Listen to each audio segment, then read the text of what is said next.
মিজোরামের মুখ্যমন্ত্রী পু লালদুহমা সোমবার রাজ্য বিধানসভাকে জানিয়েছে যে মার্কিন যুক্তরাষ্ট্র এবং ইউনাইটেড কিংডম থেকে কিছু লোক মিজোরাম হয়ে প্রবেশ করেছিল মায়ানমারে।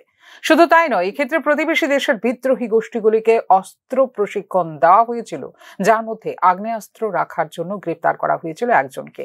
অভিন্ন নাগরিক কোড বা ইউসিসি কার্যকর করার কোনো ইচ্ছা নেই বলে বিধানসভায় জানিয়েছেন মিজোরামের মুখ্যমন্ত্রী পু লালদুহমা।